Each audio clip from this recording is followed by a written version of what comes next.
গুৱাহাটী মহানগৰীৰ গৃহিণীসকলৰ বাবে আহাৰ বতৰা ঘৰে ঘৰে লাভ কৰিব পাইপ যোগে এলপিজিতকৈ কম মূল্যত গেছ।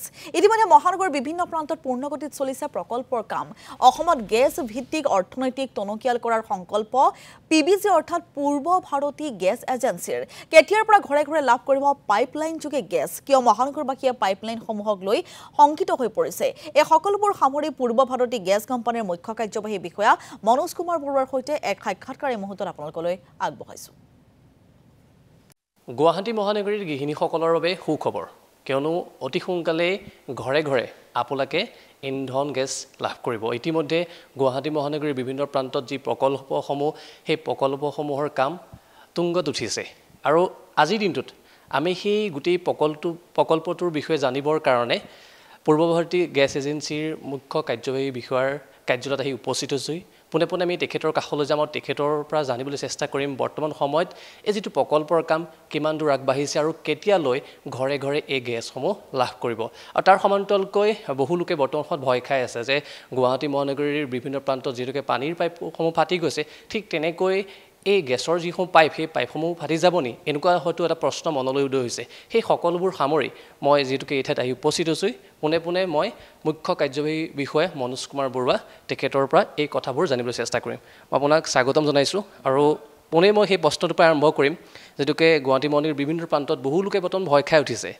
আৰু সেইটো হৈছে যে পাইপলাইনবোৰ যেনেকৈ ফুটিছে, আপোনাৰ পানীৰ পাইপ, এই গেছৰ পাইপলাইনো ফুটি যাব নি, বা এনেকুৱা ভয়টো যিটো সোমাই পৰিছে, সেই সকলো লোকক কি ক'ব আপুনি?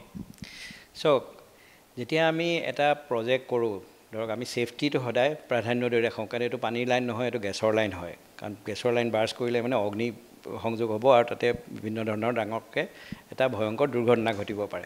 সেই অনুপাতে আমি সদায় যিবিলাক মেটেৰিয়েলছ কিনো, ধৰক পাইপৰ কথাই কওক বা তাত ফিটিংছৰ কথাই কওক বা ৱেল্ডিং প্ৰচিডিঅ'ৰ যিবিলাক হয় বা মাটিৰ তলত কেনেকৈ লে কৰিম, ইয়াৰ আমি কিছুমান নৰ্মছ ফ'ল' কৰোঁ। যেনেকৈ আমেৰিকান পেট্ৰলিয়াম ইনষ্টিটিউট আছে, MSME আছে, এনেকুৱা ধৰণৰ আমি যিবিলাক খুব ৰিজিড কিছুমান নিয়ম বান্ধি দিয়া হয়, যিটো হিচাপত আমি পাইপলাইনটো লে কৰিব লাগে। আৰু সেই অনুপাতে মই দেখিছোঁ যে মই গোটেই চাকৰি জীৱনৰ গোটেই কালটোৰ কথাই কৈছোঁ যে মই কেতিয়াও এনেকুৱা ইনচিডেণ্ট পোৱা নাই যে আমি লেয়িং বেয়াকৈ কৰি কেতিয়াবা আমাৰ পাইপলাইন ফুটিছে। গতিকে এনেকুৱা ধৰণৰ কাণ্ড কাৰখানা কেতিয়াও নহয়। গতিকে বিভিন্ন চহৰত আপুনি দেখিব, দিল্লীত দেখিছে বা বোম্বেত দেখিছে, মহানগৰ gas, Indraprastha gas, Assam gas company হওক, ত্ৰিপুৰা নেচাৰেল গেছ কোম্পানী।